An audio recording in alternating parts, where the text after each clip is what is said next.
See What I See, exclusive on Spotify.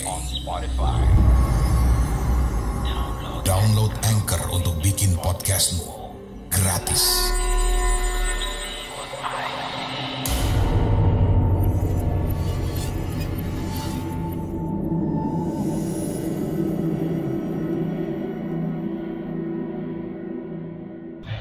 Halo warga Desa Sukawedi, kembali lagi bersama saya Suanda Pramata di segmen Kamis Misteri Do You See What I See. Pada segmen kali ini saya akan menceritakan tentang sebuah pengalaman dari warga Desa Sukawedi ketika ia sedang mendaki gunung dan kemudian mereka tersesat lalu ditolong oleh sosok yang tak kasat mata. Bagaimana ceritanya? Mari kita simak bersama.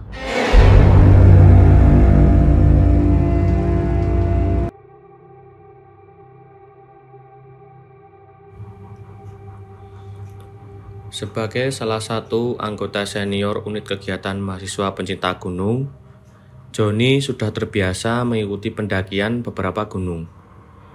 Pengalamannya dalam mendaki gunung sangatlah banyak, karena dapat dibilang Joni lebih sering naik gunung dibanding mengikuti ujian di kampusnya. Joni sering mendaki gunung dengan kedua temannya, yaitu Anton dan Samuel. Keduanya merupakan adik kelas Joni yang mempunyai sifat hampir sama dengan Joni.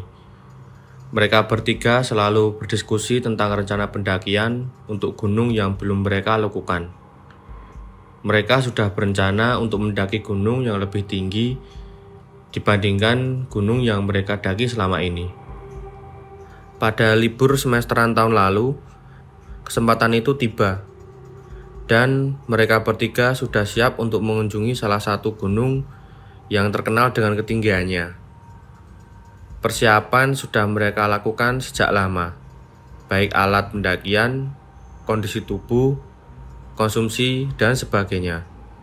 Kegiatan ini di luar unit kemahasiswaan kampus mereka, sehingga mereka pergi tanpa membawa atribut unit kemahasiswaan maupun izin dari kampus. Seperti pendaki gunung lainnya, mereka pergi ke gunung tersebut menggunakan kendaraan umum ataupun menumpang kendaraan yang sejalur dengan arah mereka.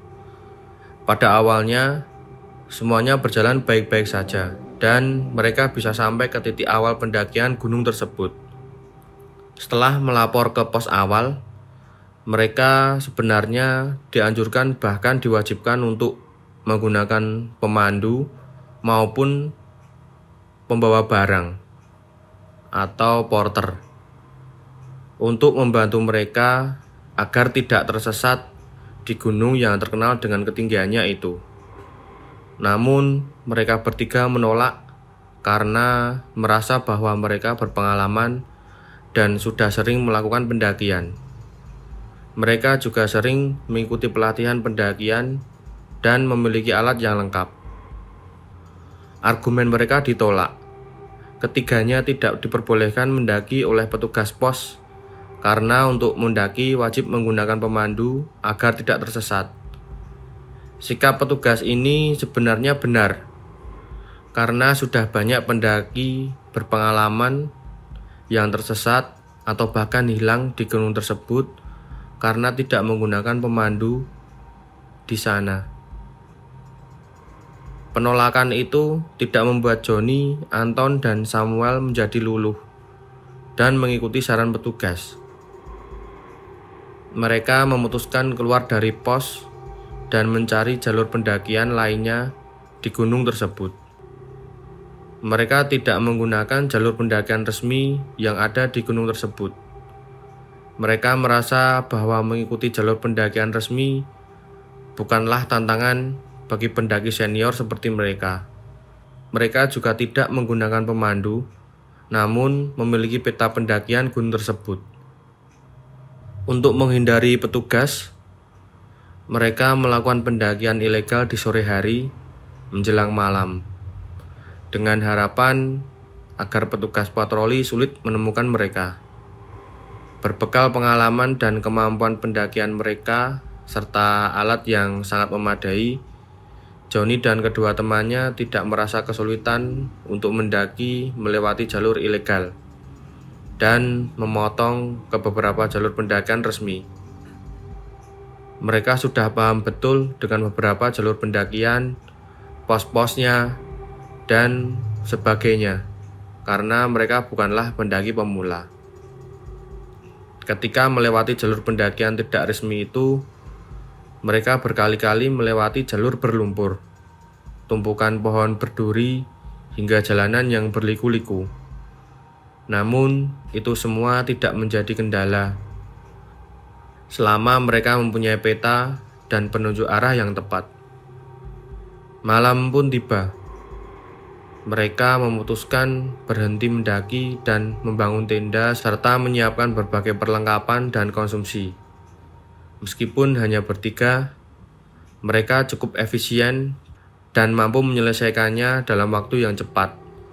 Karena tentu saja ini disebabkan pengalaman dan rasa saling percaya di antara mereka. Saat Johnny dan Anton sedang mempersiapkan perlengkapan untuk bermalam, Samuel mendatangi mereka dan berkata bahwa dia ingin nangis. Lalu tiba-tiba tubuh Samuel kejang-kejang. Setelah kejang-kejang berhenti, Samuel marah-marah. Samuel marah-marah tidak jelas dan berteriak, lalu berlari meninggalkan lokasi bermalam mereka.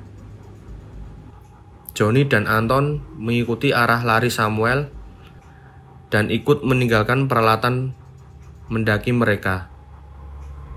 Mereka berdua berusaha untuk mengejar Samuel yang tiba-tiba tidak jelas tindakannya. Sepertinya Samuel mengalami kerasukan dan bahkan kesetanan. Demi persahabatan, mereka mengejar Samuel yang berlari ke arah rimbunan hutan. Setelah kurang lebih 15 menit, mereka dapat mengejar Samuel dan membacakan doa-doa pengusir roh jahat. Mereka lakukan segala cara dan berdoa sebisa mungkin sesuai yang mereka tahu. Dan ternyata itu membuat Samuel sadar. Kemudian dia bercerita bahwa ketika menyiapkan peralatan, dia melihat mata harimau dari kegelapan. Dan seketika dia tidak sadarkan diri. Mereka bertiga bersyukur masih bisa bersama, meskipun tidak tahu sedang berada di wilayah jalur pendakian mana. Johnny dan Anton terlalu sibuk mengejar Samuel hingga lupa dengan jalur-jalur yang telah mereka pelajari. Peta dan kompas pun ternyata di tempat sebelumnya. Bahkan seluruh perlengkapan mereka tinggalkan dan hanya baju yang melekat tubuh mereka yang mereka bawa. Mereka berjalan tanpa arah dengan harapan menemukan pos atau jejak jalur pendakian. Namun semua yang mereka temukan hanyalah pohon dan rimbunan hutan yang semuanya nampak mirip saat itu. Mereka tidak menemukan jejak-jejak maupun tanda tertentu, seakan semuanya sama, dan mereka hanya berkeliling melewati tempat yang sama. Setelah berjam-jam tersesat, mereka tertunduk lemas, lapar, dan akhirnya memutuskan untuk beristirahat. Pengalaman mereka bertiga selama bertahun-tahun mendaki serasa tidak memberikan kegunaannya. Gunung ini sepertinya sedang memainkan mereka bertiga. Ketika beristirahat, mereka bertiga memutuskan untuk berdoa kepada Tuhan dan mengaku bersalah karena melanggar himbauan petugas. Mereka merasa sangat menyesal dan berharap mendapatkan pertolongan untuk keluar dari gunung ini. Setelah berdoa, mereka tidur karena tidak kuat melanjutkan perjalanan. Mereka membuat perlindungan dari hipotermia maupun binatang buas dengan barang seadanya, seperti kayu, daun, gundukan tanah, dan lainnya. Saat pagi hari, mereka bertiga tiba-tiba terbangun karena suara seseorang yang memanggil nama mereka bertiga. Tampak seorang pendaki dengan peralatan lengkap memperkenalkan diri. Nama pendaki tersebut adalah Anwar. Dia mengaku tak sengaja bertemu mereka bertiga yang terbaring di tanah. Anwar juga mendaki untuk menuju puncak gunung tersebut. Raut sedih dan lesu ketiga orang tersebut menjadi rasa kegembiraan luar biasa. Mereka memeluk erat Anwar dan bercerita tentang apa yang mereka alami. Anwar pun memberitahu memang di sekitar gunung ini terkenal mistis. Terutama banyak yang kesurupan setelah melihat mata harimau. Anwar pun menawarkan mereka bantuan untuk kembali ke titik awal jalur pendakian resmi. Mereka langsung mengiyakan dan Anwar memberikan informasi jalur yang dilalui dan sebagai bekal makanan. Mereka langsung mengiyakan dan Anwar memberikan informasi jalur yang dilalui dan sebagian bekal makanan. Mereka harus berpisah dengan Anwar karena Anwar sedang dalam perjalanan menuju puncak, sehingga tidak mungkin meminta Anwar untuk menemani mereka turun. Setelah beberapa jam mengikuti informasi jalur yang diberikan Anwar, mereka berhasil turun dan sampai di pos. Kemudian mereka melapor ke pos awal dan mengakui kesalahan yang mereka lakukan. Ketika mereka hendak keluar dari pos tersebut, mereka melihat ada sebuah papan yang berisi beberapa foto pendaki yang hilang. Dan mereka melihat ada satu foto di papan tersebut yang mirip sekali dengan Anwar yang membantu mereka turun.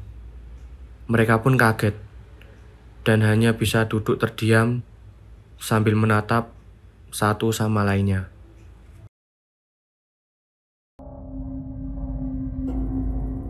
Kamu punya pengalaman horor? Kirim ceritamu ke podcast.ceritahoror@gmail.com.